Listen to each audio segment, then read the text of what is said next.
आज दुनिया की लगभग हर इकोनॉमी किसी न किसी फॉर्म में कैपिटलिज्म पर चलती है। जिन कंपनीज के प्रोडक्ट्स हम रोज यूज़ करते हैं, Apple, Samsung, Reliance, Tata, Microsoft etcetera, ये सब एक ही इकोनॉमिक सिस्टम का हिस्सा है। एक ऐसा सिस्टम जिसने पिछले 250 सालों में दुनिया को किसी भी और इकोनॉमिक सिस्टम से ज़्यादा बदला। लेकिन एक इंटरेस्टिंग बात है, कैपिटलिज्म के बारे में सबने सुना है, लेकिन बहुत कम लोग को एक्चुअली समझ आता है कि कैपिटलिज्म होता क्या। कुछ लोग कहते हैं कि कैपिटलिज्म ही दुनिया के प्रोग्रेस का रीज़न है, जबकि कुछ लोग बोलते हैं कि इस सिस्टम ने इनइक्वालिटी और एक्सप्लॉयटेशन को बढ़ाया। लेकिन किसी भी डिबेट से पहले हमें एक बेसिक क्वेश्चन का आंसर समझना होगा। आखिर कैपिटलिज्म होता क्या? इसको समझने के लिए एक सिंपल एग्जांपल देखते हैं। मान लो तुम्हारे गांव में सिर्फ एक बेकर रहता है। हर सुबह वो 100 ब्रेड बनाता है, लोग उससे ब्रेड खरीदते हैं। अब मान लो जब तुम्हें लगता है कि तुम उससे अच्छी और सस्ती ब्रेड बना सकते हो, तो तुम अपनी बेकरी खोल देते हो।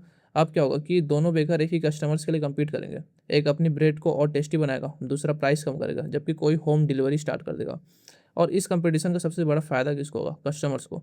यही कैपिटलिज्म का बेसिक आइडिया होता है। लोग अपने बिजनेस को खोल सकते हैं, अपनी प्रॉपर्टी ऑन कर सकते हैं और मार्केट में कम्पीट कर सकते हैं। जो लोग कस्टमर्स को बेटर प्रोडक्ट देंगे, उनका बिजनेस ग्रो करेगा। जो नहीं देंगे, वो धीरे धीरे मार्केट से बाहर हो जाएंगे। लेकिन यहाँ एक और इम्पॉर्टेंट चीज़ आती है। कैपिटलिज्म में सिर्फ बिजनेस इंपॉर्टेंट नहीं होता है, प्राइवेट ऑनरशिप भी उतना इंपॉर्टेंट होता है। इस सिस्टम में तुम फैक्ट्री को ऑन कर सकते हो, तुम जमीन को भी ऑन कर सकते हो और कंपनी को भी ऑन कर सकते हो।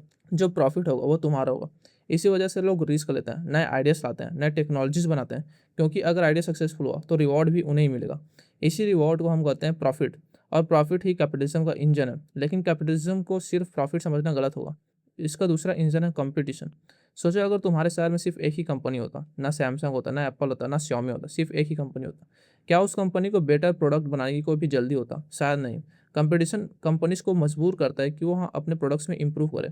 इसी वजह से नए प्रोडक्ट्स आते हैं, टेक्नोलॉजीज एडवांस होती है और इकोनॉमी ग्रो करती है। लेकिन कैपिटलिज्म परफेक्ट सिस्टम भी नहीं होता। कंपटीशन का एक दूसरा साइड भी है। हर कंपनी जीतती नहीं है, कुछ कंपनीज बंद हो जाती है, कुछ लोग बहुत अमीर बन जाते हैं, जबकि कुछ लोग बहुत ही पीछे रह जाते हैं। यहीं से इनइक्वालिटी का क्वेश्चन शुरू होता है। और इसी वजह से कैपिटलिज्म को लेकर हमेशा डिबेट होती रहती है।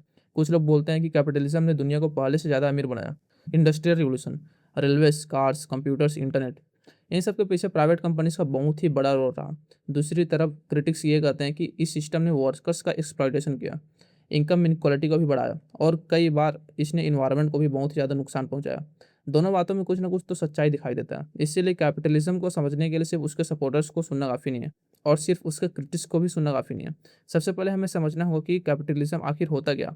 एक सिंपल सेंटेंस में बोला जाए तो कैपिटलिज्म एक ऐसा इकोनॉमिक सिस्टम होता है जहां प्राइवेट इंडिविजुअल्स और कंपनीज रिसोर्सेज को ऑन कर सकते हैं, बिजनेस चला सकते हैं और मार्केट में कंपटीशन के थ्रू प्रॉफिट कमाने की कोशिश कर सकते हैं। यही कैपिटलिज्म का कोर आइडिया होता है। अगले वीडियो में हम देखेंगे कि कैपिटलिज्म पैदा कैसे हुआ, फ्यूडलिज्म जैसे सिस्टम को इसने रिप्लेस कैसे किया और कैसे इकोनॉमिक सिस्टम ने पूरी दुनिया का इतिहास बदल के रख दिया।